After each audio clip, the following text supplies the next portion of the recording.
I couldn't watch your kid, my mom said coldly. I raised mine. You're on your own now. So I simply texted back, copy that, while canceling every payment I'd been making for their bills, groceries, and mortgage. On Christmas Day, my dad showed up alone, holding a crumpled envelope and looking more shaken than I'd ever seen him. I'm 31. I knew something was wrong the second I saw her face. My mom, Margaret, was sitting on the couch with Lisa's kids, looking healthier than I'd seen her in months. For someone who claimed to be too frail to watch my daughter Mia for just one night, she seemed perfectly fine juggling my sister's 3 children. My stomach dropped. The whole room seemed to freeze. The laughter stopped cold when they noticed me in the doorway. My mom's face went pale for a moment before she recovered, slapping on that familiar fake smile I'd seen 1,000 times before. Jake, what a surprise. I wasn't expecting you, she chirped, bouncing my nephew on her knee. I couldn't say a word. I was still holding the envelope of cash, extra money I'd brought to help with utilities. It suddenly felt like it weighed 100 pounds. My eyes darted between my mom, Lisa's kids, and my dad, who sank further into his recliner, refusing to look at me. You told me you couldn't watch Mia because of your health? I finally managed, my voice tight. Silence fell over the room. My mom hesitated, but Lisa, always ready to speak for her, jumped in. She's got too much on her plate. You wouldn't want her to overdo it. My blood boiled. I could feel that familiar pressure building behind my eyes. I repeated Lisa's words back slowly, barely holding it together. She's literally babysitting right now.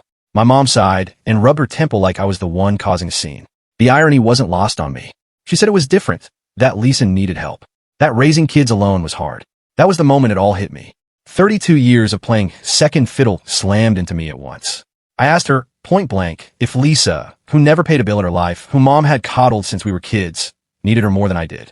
The silence was deafening. My dad shifted uncomfortably. Lisa rolled her eyes. And my mom? She just shook her head, like I was being absurd. It's not like that, she insisted. But it was exactly like that. My jaw clenched so tight, I thought my teeth might crack. Everything finally made sense. My mother's so-called illness wasn't about her health. It was about control. She didn't want to risk losing the money I was sending, so she lied. She manipulated me. She let me believe she was too weak to help, while cashing my checks without a second thought. And Lisa? She knew. She'd always known. Something inside me snapped. Years of frustration, resentment, and disappointment boiled over. I told them I finally got it. I was never really part of this family. I was just a backup plan. The safety net. The fool who kept the lights on while they lived their lives without me. My mom gasped like I'd hit her. I didn't let her speak. This isn't fair, she started. No, I cut in. What's not fair is me paying your bills for years while you all treated me like I didn't matter. I believed you needed my help, but the truth is, you just didn't want to help me. My mother was a liar. Lisa leaned forward, wearing that smug smirk I'd grown to hate. She called me dramatic. Said mom had to tiptoe around me because I was so uptight. I looked her dead in the eyes and called her pathetic. She let mom treat her like a teenager because it was easier than growing up. They were perfect for each other. Without another word, I turned and walked out. My mom called after me. Lisa tossed some snide remark over her shoulder. My dad stayed silent, just like always. I didn't stop. I couldn't. My hand shook on the steering wheel. My throat burned. The drive home passed in a blur of traffic lights and empty thoughts. By the time I pulled into my driveway, I knew exactly what I needed to do. Erin was in the kitchen. Mia was already asleep upstairs. One look at my face, and she knew something was wrong. Her voice was soft when she asked what happened. I told her everything. The babysitting, the lies, the final confirmation of what we'd suspected for years. She didn't look surprised. Maybe a part of her had always known, too. Then she asked, so what are you going to do? I'm done, I said. Just done. That night, I slept better than I had in years. The next morning, I canceled every payment. The rent, the utilities, the car insurance, the grocery deliveries. Everything. Then I sent one last message. You're on your own now. Good luck. And I blocked every number. The chaos came quickly. Missed calls lit up my phone like a Christmas tree. Dozens, maybe more. I blocked them all. Then came the emails, urgent, desperate, full of guilt. When those got ignored, they started calling Erin. She declined each call with a look of satisfaction that reminded me why I loved her so much. Finally, Margaret went public. A long, tearful Facebook post about how her ungrateful son abandoned his poor, sick mother in her time of need. She painted herself as the martyr, writing in vivid detail about how she sacrificed everything for me, only to be repaid with cruelty. I didn't bite. Instead, I posted the truth. No drama. No exaggeration. Just facts. I've been paying their bills for years. My mother lied about being sick, so she could avoid watching my daughter. She refused to watch Mia for one night, but had no problem taking care of Lisa's kids. I was done being used. The response was immediate and brutal. Family members I hadn't heard from in years reached out to support me. Friends shared their own stories of toxic families. Even neighbors chimed in. People who had seen my mom gardening, shopping, laughing with friends on days she claimed she was better than. Lisa got hit the hardest. Her whole struggling single mom act fell apart under the weight of questions about her spending, her vacations, her lies. Then came the final act. 3 days later, a knock at the door. Through the peephole, I saw them, Margaret and Frank, standing on my porch, looking worn out and desperate. My dad's face was gray and tired. My mom's eyes were red, rimmed with tears. Real or fake? I couldn't tell anymore. I hesitated, my hand on the knob. Part of me wanted to leave them out there, let them stand in their shame. But another part, the one that hadn't fully let go, needed to hear what they had to say. I opened the door but didn't step aside. I stood there in the doorway, blocking their way in. My mom spoke first, her voice cracking as she pleaded with me to talk, reminding me they were still my parents. I told them we could talk, but I wasn't moving. I stayed right where I was. My dad cleared his throat. Son, your mom is devastated. We both are. We never wanted to hurt you. You didn't want me to find out. I corrected him. That's not the same thing. My mom reached for my arm, but I stepped back. Sweetheart, I know you're upset, she said, her voice shaky. But cutting us off like this? It's cruel. We can't make rent this month. The electric company's threatening to shut off our power. Is that what you want? Your parents sitting in the dark. The guilt trip was so obvious, so see-through, I almost laughed. You've got options, I said calmly. Dad can get a job. You guys can move into a smaller place. Lisa can finally pitch in. Or you can keep playing these games and see where that gets you. My mom's expression hardened. After everything we've done for you, this is how you repay us? Throwing us out on the street. What have you done for me, Mom? I asked. Name one thing from the past 10 years that wasn't about what I could do for you. Silence. My dad looked away. My mom opened her mouth, then shut it again. No words came. Exactly, I said. You made your choices. Now you get to live with them. I shut the door behind me. For the first time in my life, I felt truly free. No more guilt. No more games. No more begging for love that was never real. And it felt damn good. The next few weeks were quiet in the best way. Aaron and I took Mia to the beach for a long weekend. We started touring houses in another school district, something we talked about for years, but never actually did. I got promoted at work, partly because I could finally focus without family chaos pulling me in every direction. But life's never that clean. The rumors started trickling in, from coworkers who meant well and distant relatives who couldn't keep a secret. My parents were telling everyone I'd had some kind of breakdown. Lisa was going around claiming I'd always been unstable, obsessed with money. One night, my aunt called me. No small talk. They're saying you've lost it, she said. Margaret's telling everyone you're having a midlife crisis. I leaned back in my office chair and sighed.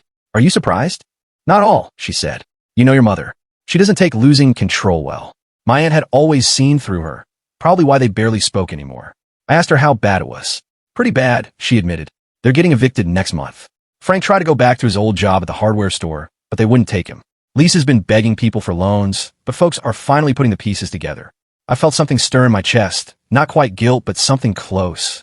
I told her it wasn't my problem anymore, but I didn't sound too convincing. She was quiet for a moment. You're right. It's not your problem. You've done more than enough, she said. I just thought you should know. After we hung up, I sat there in silence, staring out my office window at the setting sun. Was I a bad son? A cruel person? The doubts crept in like shadows. Erin found me like that, still staring into nothing. She perched on the edge of my desk and asked if I was okay. I don't know, I admitted. Part of me feels free. Another part guilty. She took my hand and looked at me seriously. You supported them for years, she reminded me. You gave them more chances than they deserved. All they had to do was be honest. Treat you with the same respect they gave Lisa. They couldn't even do that. She was right. I knew she was right, but I still worried. What happens when they're really old? I asked. When they honestly can't take care of themselves? Erin squeezed my hand. That's a bridge we'll cross when we get there, she said. Helping them doesn't mean letting them control you. There's a difference between being a supportive son and being their personal ATM. I nodded and pulled her into my lap. When did you get so wise? I asked.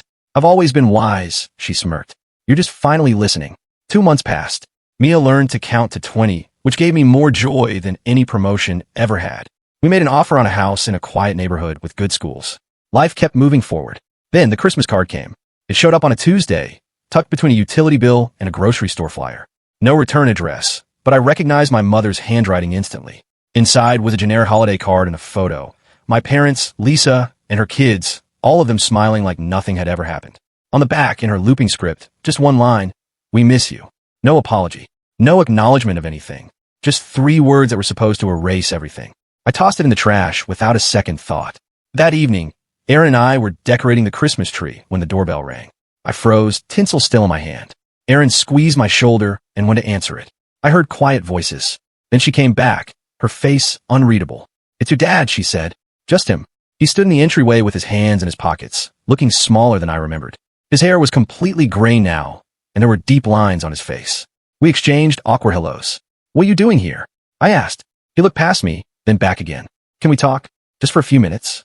Erin gave me a look. "Your call." I nodded. She picked up Mia and took her upstairs for her bath. I led him to the living room. We sat on opposite ends of the couch, the half-decorated tree blinking between us. "Your mother doesn't know I'm here," he said, staring down at his hands.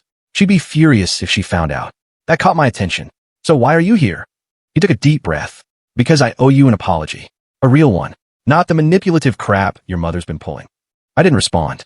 I'd heard too many empty apologies. He kept going, voice rough. He said he'd failed me, not just lately, but for most of my life. He let my mom favor Lisa. He watched her take advantage of me and said nothing. He let it all happen. The raw honesty caught me off guard. I asked him why he never stood up for me. He rubbed his face, suddenly looking every bit his 68 years. "Because I was a coward," he said. "It was easier to let her run things than to fight. Easier to stay quiet than to do what was right." He didn't ask for forgiveness. Said he wouldn't expect it if he were in my shoes. He just needed me to know I was right to walk away.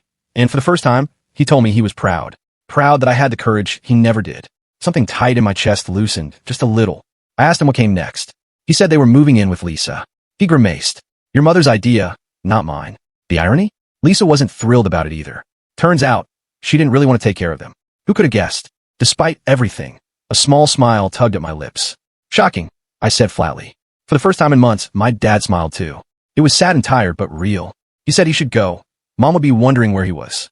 I walked him to the door, not sure what to say. He paused before stepping outside and turned back. "Merry Christmas, son. That little girl of yours, she's beautiful. You're a better father than I ever was." Before I could respond, he was gone, trudging through light snow back to his car. I closed the door behind him and leaned against it, feeling strangely unsteady. I hadn't expected him to own up to anything, let alone apologize. It didn't erase the past, but it meant something. Erin found me, still standing there a few minutes later. "You okay?" she asked. "Yeah," I said, and surprised myself by meaning it. "I think I am." That night, as we finished decorating the tree, I thought about family, not the one I was born into, but the one I'd chosen. Erin, who loved me without conditions. Mia, who looked at me like I hung the moon. Even my friends and co-workers, who stood by me through it all. They were my real family. Not perfect, but real. We'd moved into our new place, a modest 4-bedroom with a backyard big enough for a swing set. Mia turned 3 that spring. We threw a dinosaur theme party that left green frosting all over the kitchen for days. I heard from my dad every now and then, brief, awkward phone calls neither of us quite knew how to handle. Mom still refused to apologize, telling anyone who'd listen that I was the one who owed her. Lisa ended up kicking them out after just 2 months, said their constant demands were too much. Now, they were in a small apartment, living on a fixed income. Part of me felt vindicated. They were finally facing the consequences of their actions. But another part of me felt sad. Not for them, exactly, but for what could have been, what kind of relationships we might have had if things had been different. One sunny Saturday, I was pushing Mia on her new swing set when my phone buzzed. It was a text from an unknown number. "It's Lisa. Can we talk?" I stared at the screen, unsure how to respond. We hadn't spoken since that day at our parents' house. What could she possibly want now? Curiosity won out. "When and where?" I replied. "We met at a coffee shop that Monday during my lunch break." Lisa was already there when I arrived. She looked different, less polished, more human. She thanked me for coming. I got straight to the point. "What do you want?" She clutched her coffee mug, avoiding my eyes. Then she said it. She owed me an apology. She admitted she'd been awful to me. I raised an eyebrow and waited. She explained that she thought everything would work out when our parents moved in. She figured they'd help with the kids, maybe even chip in on bills.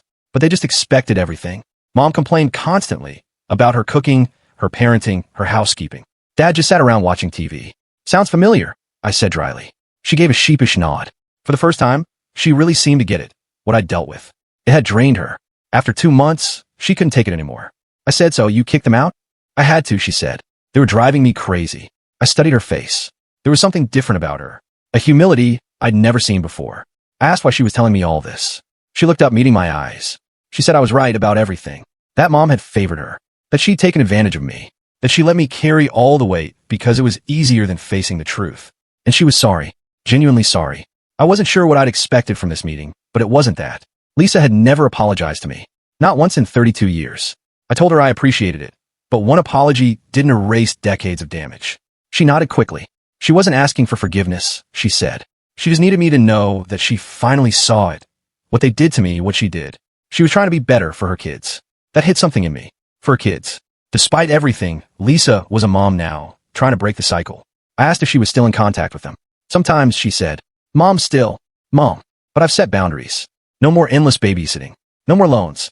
No more guilt. I nodded. I knew exactly what she meant. I surprised myself by asking about her kids. Lisa smiled, and I saw some of the tension ease from her shoulders. They were doing well, she said. Jack had started kindergarten. Emma was obsessed with soccer. They sometimes asked about their cousin Mia. An awkward silence followed. 32 years of history doesn't get resolved in a single coffee meeting. I finally said I couldn't promise we'd ever be close again. Too much damage. Too much water under the bridge. But maybe we could start fresh. As adults. Without the baggage. Lisa nodded, eyes glassy. I'd like that, she said quietly. We talked for another 20 minutes, safe topics. Her job. My new house. The weather. It wasn't much, but it was something. As we left, she turned to me and said thank you. For meeting her. For standing up to them. She said if I hadn't, she might never have seen the truth. I nodded. Not quite ready to say you're welcome, but letting her words land. Walking back to my office, I felt lighter. Not because everything was fixed. It wasn't. It may never be. But because I was finally free. Free from the patterns that shaped my life for so long.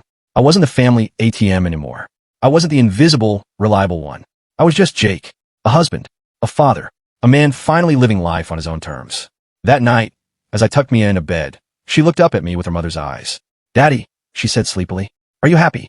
I kissed her forehead, breathing in the sweet scent of her shampoo. Yes, sweetheart, I said. I'm very happy. And for the first time in as long as I could remember, it was the absolute truth. Spring rolled into summer, and life settled into something steady, something peaceful. Aaron and I planted flowers in the backyard while Mia ran barefoot through the grass, chasing bubbles like they were magic. It was the kind of life I used to envy in other people's photos. Now it was mine. One warm evening, we sat on the porch watching the sun dip behind the trees. Erin leaned her head on my shoulder and said, You've changed. I turned to her. In a bad way? She shook her head. In a real way. Like you're finally here. She was right. For years, I've been living like a ghost, always trying to please people who only ever saw what they could take from me. But now, for the first time, I felt grounded, present. Later that week, I got another call from my dad. He asked if he could visit, just for an hour. No strings. I hesitated. Old habits die hard, and part of me still waited for the catch. But I said yes. He came by on Saturday, brought a little stuffed triceratops for Mia, and didn't stay long. We sat in the backyard while she played, and he asked questions, real ones. About my work. About Aaron. About what Mia liked. It wasn't perfect, and there were still gaps between us, but it was something. A beginning. When he left, Aaron looked at me curiously. You okay? Yeah, I said. Better than I thought I'd be. We started seeing him every now and then. No pressure. No overnights. Just visits at the park or coffee on our porch. He didn't push. And for once, neither did I. My mom, on the other hand, stayed silent. Months passed without a word. Then one day, a birthday card arrived for Mia. No note. Just love, Grandma, in stiff handwriting and a $5 bill inside.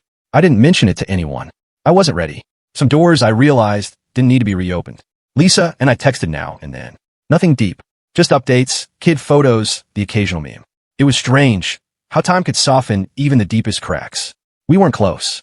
Maybe we never would be. But we were no longer strangers pretending to be siblings. That felt like progress. As fall approached, I found myself thinking about legacy. Not money or titles, but cycles. Patterns. I thought about what Mia was learning just by watching me. How I handle love. Conflict. Regret.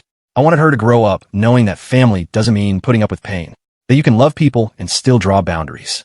That forgiveness is a gift, not a debt. One crisp October afternoon, we took Mia to a pumpkin patch. She picked the smallest pumpkin in the whole field and hugged it like a teddy bear. Erin laughed and kissed the top of her head. And in that moment, I felt it again, that quiet certainty. I was where I was supposed to be. A few weeks later, Lisa invited us to Jack's birthday party. I asked Erin if we should go. You want to? She asked gently. I don't know, I admitted. I'm still figuring that out. She didn't pressure me. She never did. In the end, we went. Mia had fun. So did Erin. I kept my distance at first, hovered near the snack table, made polite conversation. But Lisa came over, handed me a soda, and smiled. I'm glad you came. I nodded. Me too. It wasn't a grand reconciliation. No movie-ending speech. Just two grown-ups trying to be better, even if we were late to the game. Later that night, After we got home and tucked Mia into bed, I stood by her door a little longer than usual, watching her breathe, listening to the quiet. Erin came up behind me and wrapped her arms around my waist. "You're doing good, Jake." I turned and kissed her. "So are you." We didn't talk about my parents much after that. There was no need. Some chapters don't require a dramatic ending. They just fade, making room for something new. Months passed. Mia started preschool. Erin got promoted. I joined a community softball league and started seeing a therapist. Not because I was broken, but because I wanted to stay whole. I was learning how to speak up, how to ask for help, how to let people in without losing myself. I even forgave my dad. Not because he deserved it, but because I did. I forgave Lisa too, in pieces over time. She was trying. That counted for something. But I never gave my mother what she wanted. She waited for me to come crawling back, and when I didn't, she grew bitter. Said I was cold. Said I'd abandoned my family. But I hadn't. I'd built one, and I wasn't about to let anyone tear it down. One evening, as snow started to fall again, just like that night a year ago, I found myself walking out to the porch. The wind was sharp, but the world felt still. Peaceful. Erin joined me with 2 mugs of cocoa. "You thinking?" "Always," I said with a half smile. She leaned into me. "You happy?" I looked out over the yard, where Mia's swing set stood lightly dusted with snow. I thought about everything that had led me here. The pain, the loss, the hard-won peace. And I said, yeah, I really am. Not every story needs a perfect ending. Some just need an honest one. And mine? It finally felt like my own.